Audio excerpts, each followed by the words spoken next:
अस्सलामुअलैकुम वरहमतुल्लाहि वबरकातुहु। औज़ु बिल्लाहि मिनश शैतानिर रजीम। बिस्मिल्लाहिर रहमानिर रहीम। सूरा अल बकरा आया నెంబర్ 51 to 60। ఆయ నెంబర్ 51।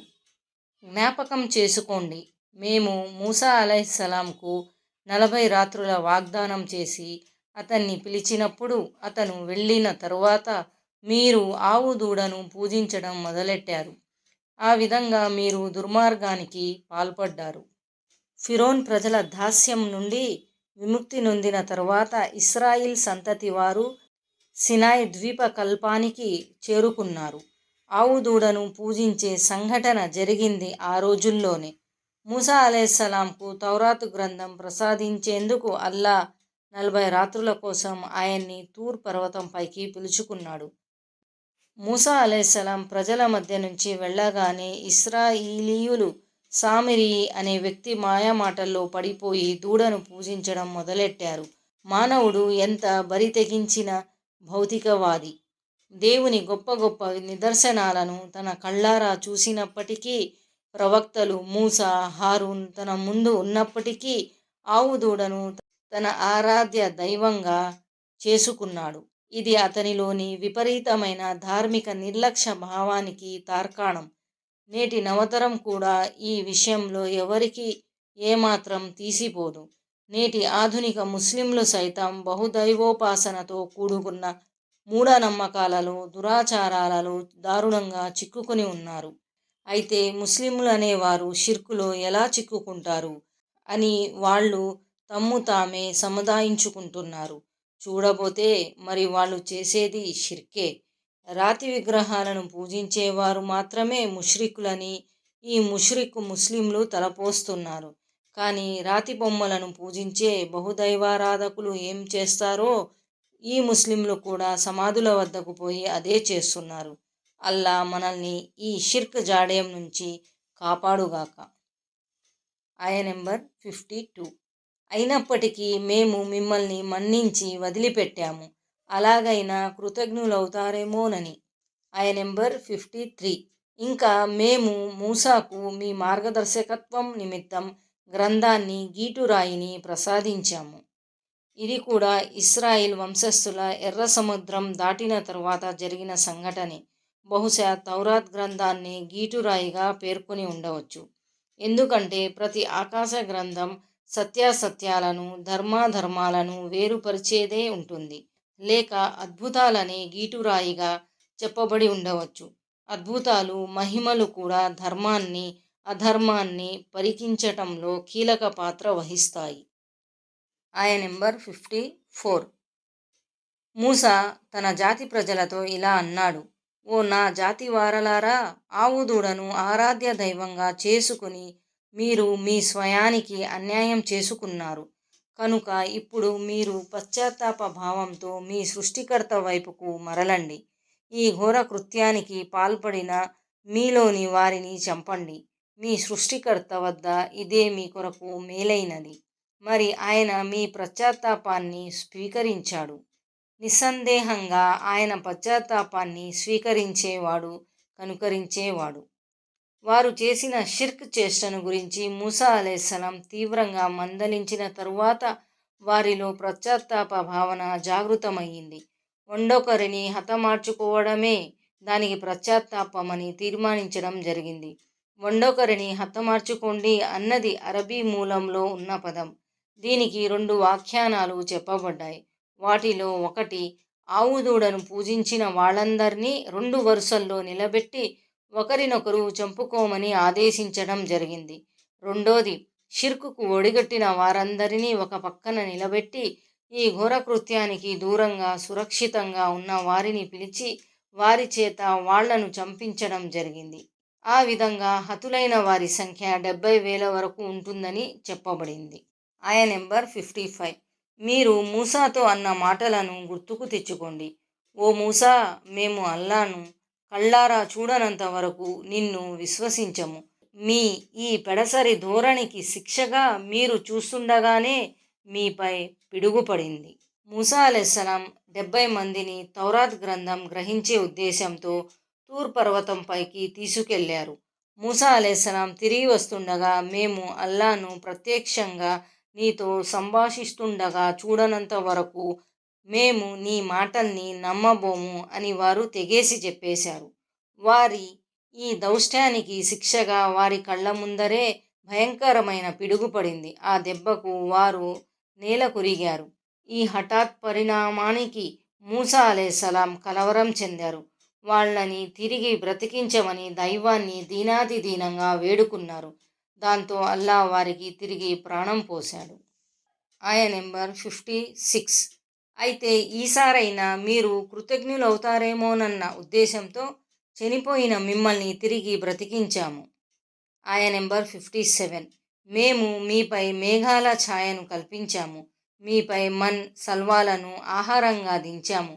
మేము మీకు ప్రసాదించిన పరిశుద్ధమైన వస్తువులను తినండి అని చెప్పాము. కానీ వారు ఆ అనుగ్రహాలు అనుభవించి కృతజ్ఞులయ్యే బదులు కృతజ్ఞత చూపడం మొదలుపెట్టారు. వారు మాకెలాంటి అన్యాయం చేయలేదు. కాకపోతే వారు తమకు తామే అన్యాయం చేసుకుంటూ పోయారు. చాలామంది వ్యాఖ్యాతల దృష్టిలో ఇది ఈజిప్టుకు సిరియాకు మద్దన గల తీహ్ మైదానంలో జరిగిన సంఘటన. దైవాదేశానుసారం వారు ఇమాల్కాపురంలో ప్రవేశించడానికి నిరాకరించినప్పుడు శిక్షగా ఇస్రాయిల్ వంశస్థులు తీహ్ మైదానంలో 40 సంవత్సరాల పాటు పడి ఉండాల్సి వచ్చింది. అయితే మరికొంతమంది దీంతో ఏకీభవించలేదు. వీరి ప్రకారం సీనా ఎడారిలోకి చేరిన పిదప వారికి అన్నిటికన్నా ముందు అన్న పానీయాల సమస్య ఎదురయ్యింది. అప్పుడు వారి కోసం ఈ మన్ సల్వాల ఏర్పాటు చేయబడింది. మన్ అంటే మొక్కలపై రాళ్లపై కురిసి పేరుకుపోయే మంచు లేదా తీయటి గుళికలు. ఇది కూడా సహజ సిద్ధమైనది. తేనెలా తీయగా ఉంటుంది. ఎండిన తరువాత జిగట పదార్థంగా తయారవుతుంది. మరికొంతమంది అభిప్రాయంలో ఇది తేనె లేక తీపి నీరు లాంటిది.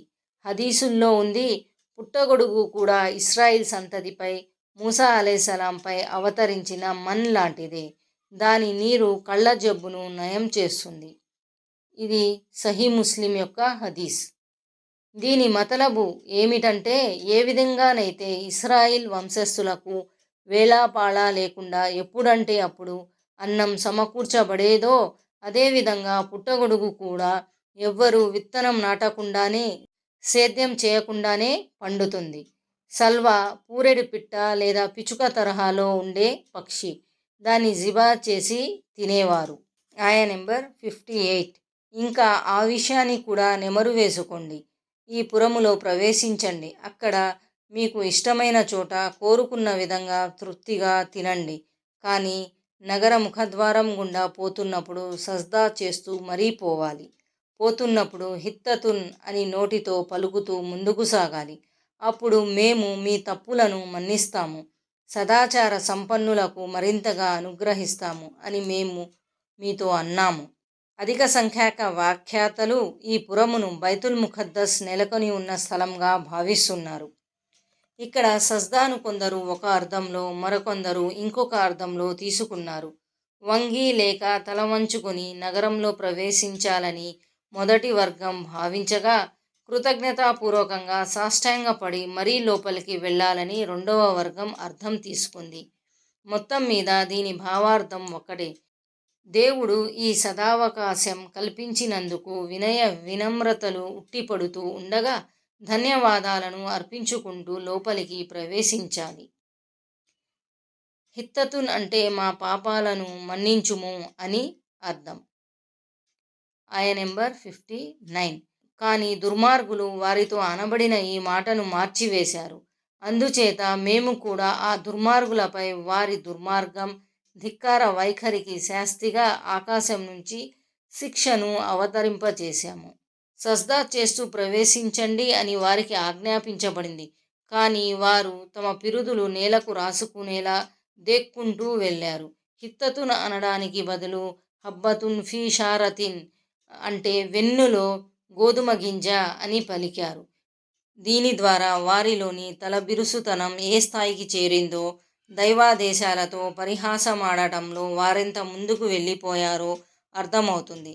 వాస్తవము ఏమిటి అంటే, ఏ జాతి అయినా నైతికంగా దివాలా తీసి అధోగతి వైపుకు సాగిపోతున్నప్పుడు దైవాదేశాల పట్ల అది వ్యవహరించే తీరు ఇలాగే ఉంటుంది. ఏమిటి ఆ ఆకాశ శిక్ష? దైవాగ్రహమని, దట్టమైన పొగమంచు అని, ప్లేగు వ్యాధి అని కొందరు అభిప్రాయపడ్డారు. ప్లేగు వ్యాధి అన్న దానికి హదీసు ద్వారా కూడా సమర్థన లభిస్తుంది.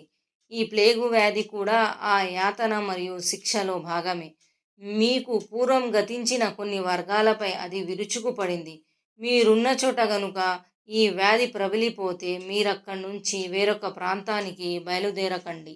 అలాగే వేరొక ప్రాంతంలో ఎక్కడైనా ప్లేగు వ్యాధి వచ్చిందని తెలిస్తే అక్కడికి వెళ్ళకండి అని అని ప్రవక్త మొహమ్మద్ సొల్లల్లాహు అలైహి వసల్లం ఉపదేశించారు. ఇది సహీ ముస్లిం హదీస్లోనిది. ఆయన నెంబర్ 60. మూసా అలైహిస్సలాం తన జాతి ప్రజల కోసం నీటిని అడిగినప్పుడు నీ చేతి కర్రతో ఆ కొండరాతిపై కొట్టు అని మేమన్నాము. అలా కొట్టగా దాని నుండి 12 ఊటలు పెళ్ళుబీకాయి. వారిలోని ప్రతి తెగవారు తమ తమ నీటి స్థలాన్ని తెలుసుకున్నారు. అప్పుడు మేము వారికి ఈ విధంగా ఆదేశించాము. అల్లా మీకు ప్రసాదించిన ఉపాధిని తినండి, త్రాగండి, భూమిలో అలజడిని రేపుతూ తిరగకండి. ఈ సంఘటన తీహ్ లోయలో జరిగిందని కొంతమంది విద్వాంసులు అభిప్రాయపడగా, కాదు, సినాయి ఎడారిలో సంభవించిందని మరికొందరు అభిప్రాయపడ్డారు. మొత్తానికి అక్కడ మంచినీటి ఎద్దడి ఏర్పడగా చేతి కర్రతో కొండరాతిపై కొట్టమని దేవుడు మూసా అలైహిస్సలాంను ఆజ్ఞాపించాడు. ఆ విధంగా ఆ రాతి నుంచి 12 ఊటలు పుట్టుకు వచ్చాయి. ఇస్రాయిల్ సంతతిలో 12 తెగలుండేవి. ఒక్కో తెగ ఒక్కో ఊటను తన కోసం ప్రత్యేకించుకుని దాహం తీర్చుకునేది. ఇది కూడా దైవ ప్రవక్త మూసా అలైహిస్సలాం ద్వారా అల్లాహ్ ప్రస్ఫుటం చేసిన ఒక అద్భుతమే. అస్సలాము అలైకుం వరహ్మతుల్లాహి వబరకాతుహు.